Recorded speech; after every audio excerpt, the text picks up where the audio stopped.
Welcome to Everyday Macaroni. I'm Joy Alfred Brand. And I'm Juliet Connell, and we're the hosts of Everyday Macaroni, the podcast.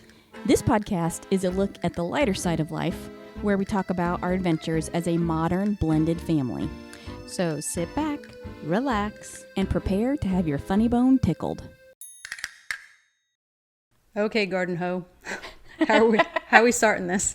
This is the first episode that I am recording with my sister-in-law. Hello there. Hello. And we're talking about everyday macaroni. So, everyday macaroni, let's give a little background before we get started. Okay. I got married to Ron in 2005 and married into one of the most entertaining families I've ever met. Thank you. Thank you, yes. And eventually, as time progressed, I started writing books and stories and things like that, something I've always loved to do even since I was a kid. And eventually, Ron and Juliet and their parents, Al and Lita, talked me into writing a story about them. And I decided, okay, I'm going to take a crack at it. And this past year, I started working on a book called Everyday Macaroni, talking about everyday macaroni. So it's hard to talk about in this way, in this context. Ask me some questions. Help me out here. Well, it's a little surreal, right? I think that everyone's family dynamics are different. Everyone's relationships with family members are different. And I think those differences, things that could make us pull out our hair sometimes, could sometimes be of some sort of comedic relief. True. To those on the outside looking in. As evidenced by my big fat Greek wedding. You're welcome. And I think a big thing that really plays into this for me, too, is how I grew up so differently than you and Ron. Right. Yeah. And I think that you being one of the first to kind of join the family that was so completely different. I mean, Ken joined in, and his family was kind of your traditional American Irish family. Was different too, in lots of different ways. Yes, but you guys got married early. You have been together since high school, so... Right. Yeah, we got married really, really early. And on top of that, we already knew each other. So, we've known each other since 15. So the families kind of already knew each other, and I don't necessarily know that we were that different until you came in, and we sort of the interloper, the right. outsider. We started to see some of the differences and kind of start poking fun at some of the. That's funny because I don't know that we've ever really talked about this, how I appeared to the family. I mean, I know, but first of all, I was 33 when we got married. And I think that might be the big difference, that Ken was already introduced at 15. Mm-hmm. So I think who we are at 15 versus getting the next person in and you're already in your 30s, I think your objectivity is a little different. It's a little more skewed. You are looking at it as an adult as opposed to a 15-year-old growing up with these people. I mean, Ken's already part of the family. Oh, yeah, was has been. Since and so 15. That role is cemented. Right. Yes. Right. Yeah. And when you started talking about this whole everyday macaroni thing, it really got Ken and I to start thinking about, holy cow, there really are some big differences, whether they're cultural or whether they're, American and European, economic differences. Huge differences. Oh, yeah. Absolutely. What norms are in one household and they are completely in another does bring. But that's part of the beauty of it too. I have so enjoyed sitting back and watching and experiencing that different family dynamic, so different than mine. So it has been a good experience for me in that way. And the extra bonus that comes on top of it is how funny it is. Because it's funny. It's hysterical. Absolutely. It's hysterical. Yeah. And I think it's great, especially in this time where differences are pulling people apart. I think differences the way we're handling it is to find the humor in it all, because really what it is just that. I mean, it's different to you, it's different to me. You can completely be different and laugh about it and learn. But also, it shows you how much you're the same. Yeah. Mm-hmm. Really. Right, Truthfully. absolutely. So, okay. Tell the story about Everyday Macaroni. Tell one story about Everyday Macaroni or the whole thing? Well, so when I was trying to think about what to title the book, I just decided, okay, I'm going to call it Everyday Macaroni. And Gotcha. you tell that story. Okay, so of course we grew up in Paterson, New Jersey. Well, let's back up just a little bit. Okay. So your parents are from Spain. Well, your dad is from Spain via Uruguay. Right. So obviously we're all familiar with Franco and, and his involvement in Spain, although many of us would like to forget it. There were a lot of families that fled Spain in enough time to not have to succumb to a lot of the regime, the Franco regime. And my dad's family was one of them. So they got out early. So they got out early enough that they went down to South America, to Uruguay, and, lived there happily. Whereas my mom's family all stayed in Spain, in a northern province of Galicia, up in Spain, and they kind of lived through that whole thing. So my dad ended up coming up to the United States somewhere in his early 20s. I think it was around 22 years old. And they met up, as families did back then. I know of a really good-looking Spanish guy that maybe we can pair up with your Spanish daughter, and that's kind of what happened, A love match. That's right, the love match. And all friends kind of stayed together and whatnot. And Well, also language. And was an language issue. is definitely a big part. Yeah. Your parents didn't learn English until they'd been here for a while. They spoke Italian first. Yeah, which is a story unto itself. Well, we'll talk about that later. Right. They were married, briefly lived in a 3-family home that my grandparents owned in Paterson. They lived there, ended up moving over to Los Angeles area, and living there for a good 7 or 8 years, I believe, and just missing family too much. So they moved back over to the East Coast and came back to Paterson, which is, where they were, where family was, that I should say. And, in that 3-family house lived my parents downstairs, my grandparents on the main floor, my Uncle Roman, my Aunt Pat, and their daughter, You see, I Amy. didn't remember that they... Yeah, and... Because I get confused. You have an Uncle Roman and a great Uncle Roman. Right. Okay. Yeah, I forget that too. But okay, so Amy and Pat and Roman. Right. Amy, Pat, and Roman, they lived upstairs in one of the apartments upstairs. My parents lived in a basement apartment, then, and my grandparents on the main floor. It was nice. It's one of those buildings there's only a small kind of alley in between the houses of each building.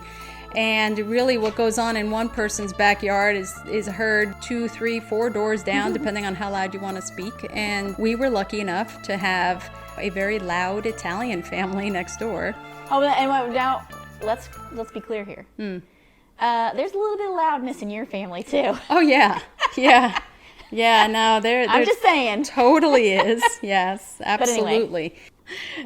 Luckily, I guess not loud enough to kind of drown out what was going on next door, I guess. I don't know. But they were characters. We were a little younger. I was around 3 or 4. The kids next door, they were not kids. They were, adults by the time we lived there. The owner of the house next door, I think his name was Donato, and his wife Lydia lived next door. Donato used to love to be outside away from Lydia and get his alone time with his blasting of his opera outside, and his either cup of coffee or his glass of wine outside. And the rest of us all got Enjoying a chance the to hear the opera. The Everyday Macaroni comes specifically from one of the sons of this couple. And they would all come home. As I said, they were adults, so they would go out, they'd go work or whatever. Lydia, she was your stay-home mom and always was. I'm not even sure that she spoke too much English, but enough that we all understood her. And The whole neighborhood. And the whole neighborhood, that's right.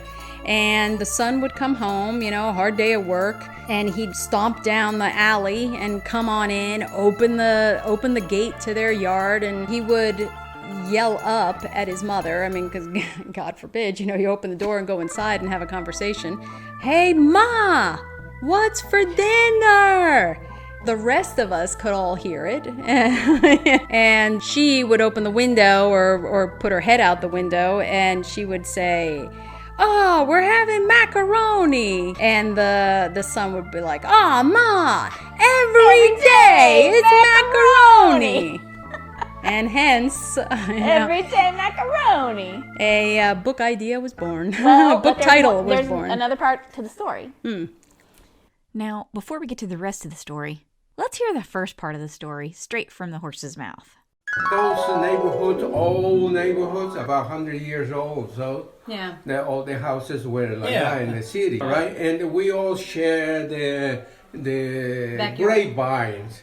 For example, starting that one. And everybody had the vines in the backyard. Yeah. And we all had a yard Yeah. to plant tomatoes and things like that. Everybody And had. this Italian guy that was living there. Next door. Donato. Donato. Y ella Sí. se llamaba And Sundays Lydia. we have Lydia. music. He sat down And in Rosa. the bar. He listens Opera or something. opera. Yeah. All the way up. The Every Adoro mio. That's every right. neighbor had to hear that. And we were right there, so imagine. You enjoyed the opera too? Donato. La donna immobile, while you and he was like And he was like was in heaven, sitting down in the backyard. Yeah. No, no, no, no, no, no, no, no, no. And he sing along with the music, and we are beautiful. Thank God we don't mind this music, but But you're like, no, shut up. and so the kids come from school, all right, because at that time school or work, it was teenager kind of kids, and Mama, many times they won't say Mama, no, they will say Lydia, Lydia. Che mangiamo oggi? Macaroni. Oh, sempre macaroni. Every day macaroni. It was the neighborhood was like that. Everybody was. If you hadn't guessed already, that was a recording of my in-laws telling the story of Everyday Macaroni at my prompting, probably at our last in-person Monday night family dinner before quarantine hit. And they did a great job of telling the story, as they are wont to do. I asked them to tell it in careful detail so I could recount the story in my book. And now, for the rest of the story. So, you've been to Spain a couple of times over your lifetime, and so have I. Yep. Before I met Ron, but after I met Ron, we actually got engaged in Spain, and we went over, and your grandfather was still, now your grandmother had passed away, but your grandfather was still alive, and we would all stay at his house when we went over. The 2 times I went, we stayed at Papa's house, and Papa Manolo. And As you can see, there's a theme here, right? We're always living with each other, right? And the houses are all multifamily houses, Right. generally speaking. And so we were all staying at his house, and there was plenty of room for everybody. It's a good-sized house in Spain. And Tarabello, right? Tarabello. Yeah. So, I speak no Spanish, and the little bit of Spanish that I do speak, I speak it very poorly. just keep that in mind as we continue on. So it would be dinner time, and your mother and your Aunt Peppy, they would make dinner there in the house, in the kitchen, and your grandfather would come in and he would ask, "What's for dinner?" Obviously in Spanish. And they would say, "Oh, we're having whatever." And he would go, "Oh, everyday macaroni." And so, of course, it became a joke. And then we come back to the United States and been married for a while, and your mother and father were having dinner over there, and someone would ask, "Oh, what's for dinner?" And your parents would answer whatever it was they were making. "Oh, we're making chicken," or whatever. And then someone would invariably say, "Everyday macaroni." That's and it right. became a big joke. So Yep. that's how I got this title for the book. Right. The idea is to talk about blending people with two different backgrounds and families and things like that. And so that's kind of the whole premise. But there are so many funny stories and there's so much to talk about. I don't even know where to start. I really don't. Yeah, I like that. I mean, you're right. It's all these blended families put together. It's all these cultures coming, smacking together. And on top of that, both our parents are in that age group where the entertainment value is pretty high. Yeah, there's a big difference between their generation and what they've gone through and what they've seen and what they feel is appropriate or inappropriate conversation or actions between what we feel is appropriate or True. so. And I think that that's what brings a lot of the comedic relief to this idea or this book. So that's the story of how I decided to write a book called Everyday Macaroni and how that future book got its name. Every time I hear that story, I crack up. I hope you enjoyed listening and sharing a laugh or two with us.